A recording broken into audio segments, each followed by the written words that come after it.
Hi, my name is Ayushi Meshram. I am a second-year student in SIDTM specializing in systems and finance.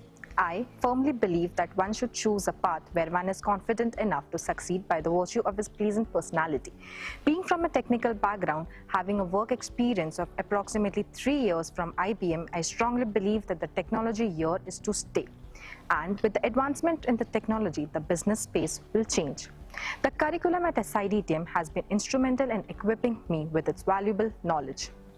I am a part of placement and corporate interface team, which has contributed in developing my leadership and confidence level by the interaction through the various industry leaders.